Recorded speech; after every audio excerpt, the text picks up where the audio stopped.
बच्चे के हर माइलस्टोन का हर माता पिता को बहुत इंतज़ार रहता है कि बच्चा कब बोलना सीखेगा, कब पलटना सीखेगा, कब इधर उधर करना सीखेगा। तो मेन चीज़ जो बच्चे के माइलस्टोन का होता है, बच्चे का बोलना, जो आज की डेट में बहुत इम्पोर्टेंट बन गया है। Hi, my name is Geeta, welcome to my channel. सबसे पहले हम बात करते हैं न्यूबॉर्न बेबी से। 0 से 2 मंथ की बेबीज़ जो होते हैं, कैसे अपनी ज़रूरतों को बताते हैं। 0 से 2 मंथ की बेबी जो होते हैं, सिर्फ रो के ही अपनी भूख के बारे में और अपनी नींद के बारे में हमें बता पाते हैं। पर हम माता पिता समझ लेते हैं कि अभी इसके भूख का टाइम हो रहा है या अभी नींद का टाइम हो रहा है। अभी ये जितना ज़्यादा हो सके इस टाइम पे सिर्फ सोते हैं, अभी ये कुछ नहीं करते, अभी इनकी नींद का टाइम होता है। उसके बाद जब बेबी 2 मंथ का हो जाता है, 2 से लेके 4th मंथ के बेबी इसको हम जब टमी टाइम देते हैं तो बच्चा इधर उधर हल्की हल्की आवाज़ें सुनने लग जाता है, कुछ कुछ प्रतिक्रियाएं में देने लग जाता है। अभी इतना मूवमेंट नहीं करता है, पर हाँ कुछ बच्चे जो होते हैं 4th मंथ के बाद अपने नेम को रिकोनाइज करने लग जाते हैं। ये डिपेंड करता है बेबी टू बेबी की क्या बेबी प्रतिक्रियाएं कर रहा है। हाँ हाँ हु की आवाज़ बच्चा ना सुनने लग जाता है 2 से 4th मंथ के बेबी जो होते हैं, क्योंकि इनको हम टमी टाइम देते हैं, इधर उधर देखते हैं, थोड़ा मूवमेंट भी ये करने लग जाते हैं। तो ये इन सब पे आप बच्चों के साथ जितना हो सके बात कीजिए। जब भी आप उसको टमी टाइम दे रहे हैं, कुछ भी कर रहे हैं, हमें लगता है उस समय कि बच्चा कुछ नहीं समझता, तो बच्चे से हम क्या बात करें। पर नहीं, बच्चा सब समझता है। मैं अपना पर्सनल एक्सपीरियंस बताऊँ तो मेरी डॉटर भी अभी 7 मंथ की है, वो भी 4th मंथ से पहले से 3 मंथ से मैं कह सकती हूँ अपने नेम को सुनने लग गई थी। जब भी हम उसका नेम लेते थे तो वो दिखती थी, आइज़ ऊपर करती थी। इस समय ये आइज़ से अपनी मूवमेंट हमें बताने लग जाते हैं, क्योंकि अभी बेबी इधर उधर पलटता तो नहीं है, बट अपनी बॉडी मूवमेंट जो होती है उससे आइज़ इधर करेगा उधर करेगा तो आप समझ जाएंगे कि ये सुन रहा है। तो बच्चों को इसी टाइप के टॉय दे सकते हैं, जो साउंड वाली चीज़ें होती हैं वो बच्चों के साथ हम कर सकते हैं, क्योंकि बच्चा ना साउंड सुनना सीख जाता है। और अगर जब बच्चा एक बार 2 से 4 मंथ के बीच में साउंड सुनने लग जाता है ना, तो फिर वो आगे आगे हमें पहचानने भी लग जाता है, हमारी लिप्स रीडिंग भी समझने लग जाता है बच्चा। तो ये सबसे मेन माइलस्टोन है पहले के टाइम में और आज के टाइम में। क्योंकि बोलना बच्चों की बहुत बड़ी समस्या बन गया है कि बच्चा टाइम पे नहीं बोल रहा है, तो इसको टाइमली ऐसे हम कर सकते हैं। उसके बाद जो बेबी का आता है 4 से 6 महीने का माइलस्टोन आता है। इस महीने में कुछ बेबीज़ जो होते हैं 6 मंथ से सपोर्ट के साथ बैठने लग जाते हैं, और आवाज़ तो वो सुन ही रहा है, अपना नाम भी रिकॉग्नाइज करने लग जाते हैं। उनको अगर नेम से बुलाओ तो इधर उधर देखते हैं, पलटने लग जाते हैं, और बहुत सारे साउंड सुनते हैं, और घर के मेंबर्स के भी साउंड सुनना, उनको पहचानना स्टार्ट कर देते हैं अगर कोई भी कहीं से आए। कुछ कुछ बच्चों के साथ इसमें आप एनिमल साउंड करवा सकते हैं। एनिमल साउंड के थ्रू आप डिफरेंट डिफरेंट साउंड, पापा, दादा, मामा, काका, इस तरीके के जो साउंड होते हैं ना, बेबी सुनने लग जाता है और हमारी लिप्स रीडिंग वो करने लग जाता है, बट बोलता नहीं है। कुछ बच्चे बोल लेते हैं। देखिए, सबसे पहली बात एक पर्सनल उससे बोलूँगी, आप बच्चों का कंपैरिजन बिल्कुल मत कीजिए।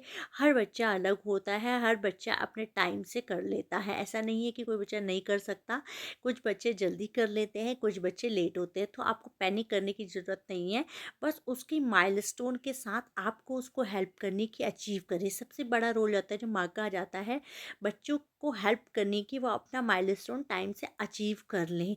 कोई ज़रूरी नहीं है, कुछ बच्चे 9th मंथ में भी बोल जाते हैं, कुछ 12th मंथ में भी बोल जाते हैं, कुछ लेट भी बोलते हैं। तो इसलिए इसको पैनिक करने की ज़रूरत नहीं है, और कंपैरिजन आपको बिल्कुल नहीं करना है बच्चों के साथ कि हमारा बच्चा नहीं बोल रहा। स्टेप बाय स्टेप मैंने आपको मंथ वाइज बता रही हूँ, इसमें आप इसको समझिए।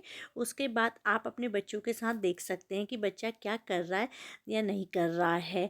तो जो मैं आपको बता रही थी 6 से लेकर 9th मंथ तक की बेबी, इसमें बच्चा डिफरेंट डिफरेंट साउंड को देखने लग जाता है, पापा, दादा, मामा, इस तरीके के साउंड को वो करने लग जाता है, रिकोनाइज करने लग जाता है, आई कांटेक्ट भी दे देता है। फिर आता है 6 से लेकर 9th मंथ तक का बेबी।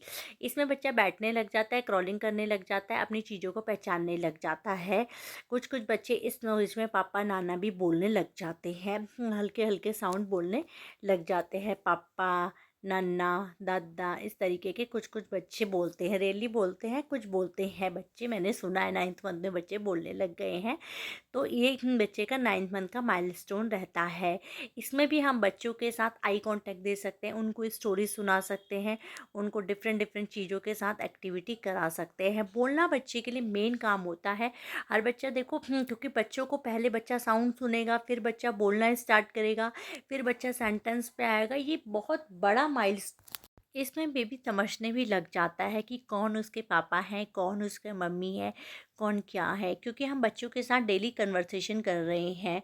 तो इसलिए बच्चा जो होता है, ये बच्चा बोलता नहीं है, पर बच्चे को प्रैक्टिस हो जाती है कि बच्चा क्या कौन है पापा, बच्चा कौन है मम्मा, इसको आता है तो ये सब पहचानने बच्चा लग जाता है। अपने फैमिली मेम्बर को रिकोनाइज़ करता है। यहाँ तक आते आते बच्चा अपना नेम रिकोनाइज़ करता है।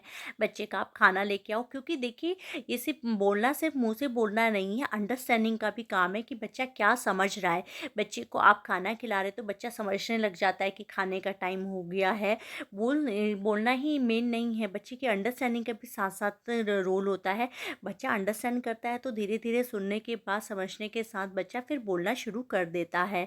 आई कांटेक्ट बच्चे का इम्प्रूव होता है। ये सारी चीज़ें बच्चे की लैंग्वेज में ही कवर होती हैं। ऐसा नहीं कि बच्चा सिर्फ बोलने पे ही वो करेगा। फिर बच्चा 9 से 12 मंथ तक होता है। कुछ बच्चे 1 साल में खड़े होकर चलने भी लग जाते हैं और बोलने भी लग जाते हैं। 9 मंथ से लेकर 12 मंथ तक में बच्चे कुछ कुछ वो शब्द बोलने लग जाते हैं। अब ये शब्द जो ये होते हैं, पापा, मामा, दादा, नाना, ये शब्द बच्चा पूरा बोलने लग जाते हैं। कुछ बच्चे इस एज पे आते आते सेंटेंस ही बोल लेते हैं। हर बच्चे का डिफरेंट है। तो मेन जो आपको देखना है आपके बच्चे के साथ, कि वो बच्चा आपका कितना बैबलिंग करता है, क्या साउंड पे आपको प्रतिक्रिया कर रहा है। 1 साल के अंदर आपको सबसे पहले जो नोटिस करना है अपने बच्चे में, कि बच्चा आपकी बातों की प्रतिक्रिया दे रहा है, हंस के कर रहा है, कैसे कर रहा है, बच्चा साउंड सुन रहा है, बच्चा अपना आई कांटेक्ट दे रहा है। ज़रूरी नहीं है कि आपका बच्चा पूरा बोल रहा है तो आपको पैनिक लेना है। अगर बच्चा ये सब दे रहा है तो बच्चे धीरे धीरे फिर बोल भी जाएगा। इन केस अगर बच्चा इस बीच में कोई प्रतिक्रिया नहीं कर रहा है, कोई साउंड नहीं सुन रहा है, कोई बैबलिंग नहीं कर रहा है, पापा, मामा, दादा, तो आपको इस केस में डॉक्टर से मिलने की ज़रूरत है विदाउट एनी डिले। किसी की बात आपको सुनने की ज़रूरत नहीं है। विदाउट एनी डिले आपको स्पीच थेरेपिस्ट से कंसर्न करना चाहिए।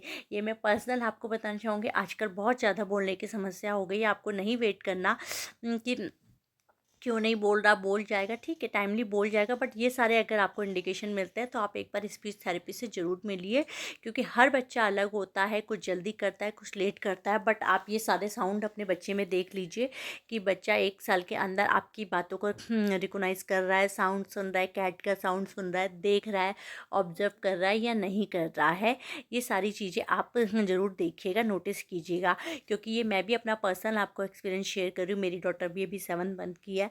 वो अभी साउंड सुन रही है, इधर उधर रिकोनाइज़ कर रही है चीज़ें। तो मैं भी उसके साथ इसको कर रही हूँ। इससे रिलेटेड मैं आपको एक्टिविटी शेयर करूँगी।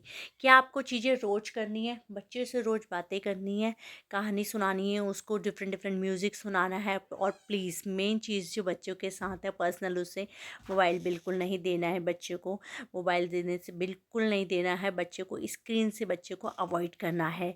होप ये आपको वीडियो यूज़फुल लगा होगा, तो आप इसको लाइक एंड सब्सक्राइब ज़रूर कीजिए। मैं आपको बोलने से रिलेटेड और वीडियोस शेयर करूँगी नेक्स्ट वीडियोस में एक्टिविटी के साथ। Okay, thank you so much.